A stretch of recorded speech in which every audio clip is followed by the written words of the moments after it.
Welcome back to GarageMisadventures. Today I wanted to do a quick tool overview of a tool that you may have seen in some of our project videos, and that's our Makita SP6000 Tracksaw. I purchased it about 2 years ago from Amazon with the bundle with the track and the saw and the case. And since then it's taken a lot of the heavy lifting away from my circular saw.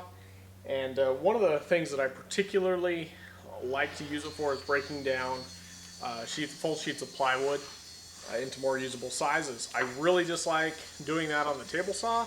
I'm not super comfortable with it, and this gives me a very fast, very precise way to break those down with perfectly straight lines without using the table saw.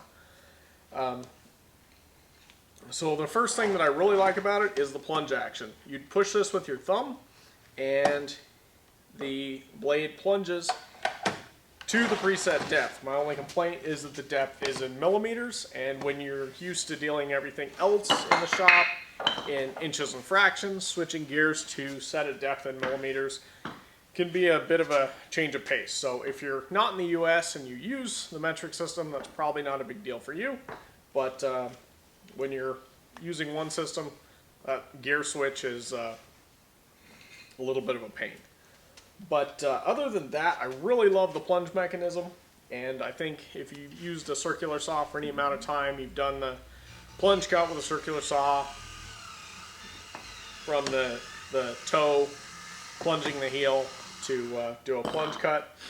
This feels much safer. The control, you can have both hands on the proper controls and just give a nice smooth plunge, and you feel very much in control of the whole process. So I really like that. So some of the other features that I like, the tilt and the bevel angles are very easy on this. There's a knob up front, a knob in the back, and you can tilt. There are presets via this knob right here. So that's 22.5. You can switch it to 45. And then right here there's another lever you can flip to go all the way to 48. And once you're doing a beveled cut, there is a latch right here that you kick out, and it keys into an undercut here on the track, so the saw doesn't want to tip when you're cutting bevels.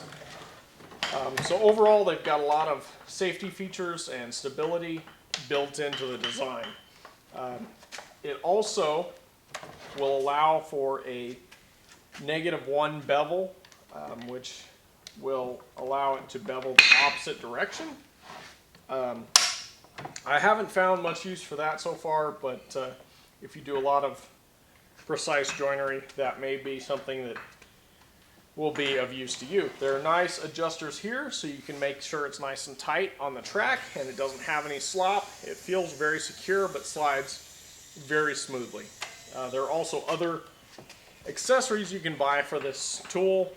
These knobs right here are for an edge guide, so you could use it with an edge guide instead of a track. I don't have that. That's an extra add-on. But if you wanted that, it's available. There's also a speed setting, and they say 1 is about 2,000 RPMs and 6 is 5,200 RPMs, so that if you're cutting plastics or laminates or things of that nature that might melt at higher speeds, you can slow the saw down to get a really nice cut.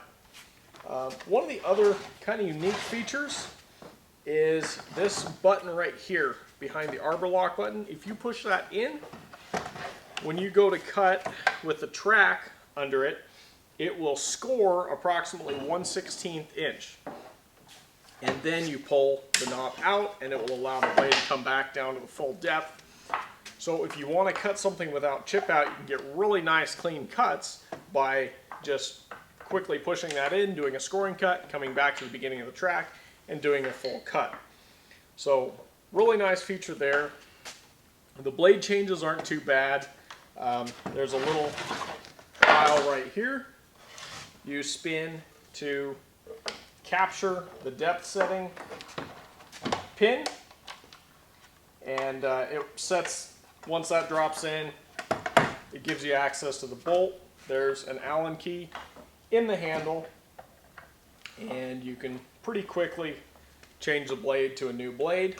I've heard some complaints about how cumbersome that is on some of the other saws, and I haven't found this one to be difficult at all. And as soon as you push the button, it releases the saw to go back up into the casing, and this spins back to its normal position, and you're good to go on. I normally don't use it with a dust collector, and that's mostly just because I don't have a great dust collector to hook to some of these smaller tools. I've got some big ones for the larger saws, but I don't have a portable one to go to some of these. I probably should get one,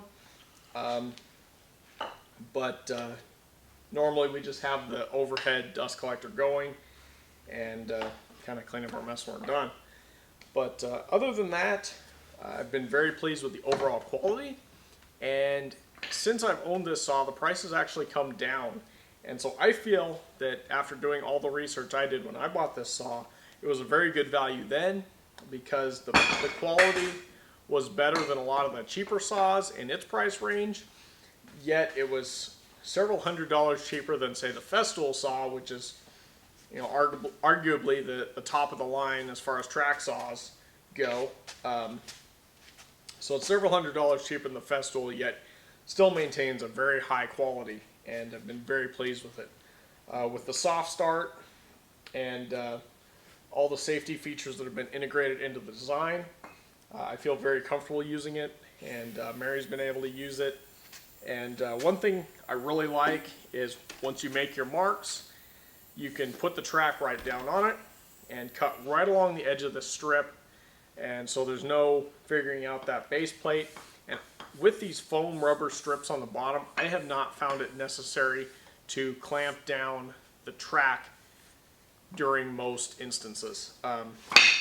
There's enough friction and on these strips to hold it in place for most cuts, which is awesome.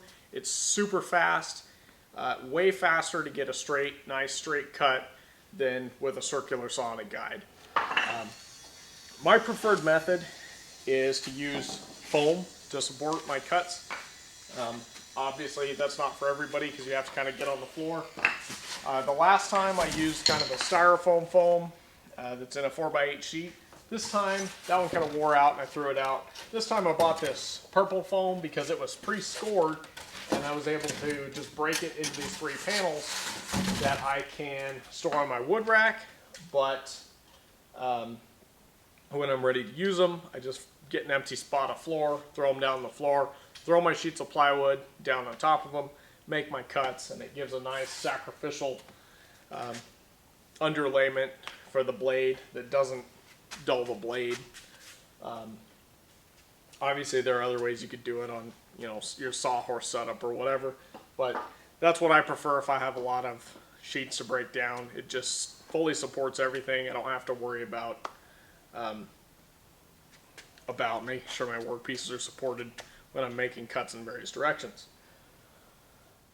So one of the reasons I bought this saw initially was because I was doing a home renovation and we had to replace a lot of subfloor, and this saw will cut 11/16 away from the side of the housing, which is very tight. It's way tighter than you could get to the side of a circular saw, so you can get it closer to the walls when you're doing subfloor repairs, and if you need to cut around anything of that nature, it was able to do that and cut nice straight lines, which made it easier for us to put in new sections of flooring.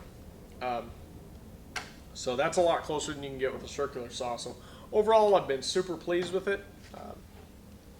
It just has a lot of really nice features. So if you're considering adding a track saw to your shop, I highly recommend it, and I highly recommend this one. I think it's a great buy as far as the price point is good, and it's a very high quality tool. So anyway, I'll put the link in the description so you guys can go check it out on Amazon and check out the full specs.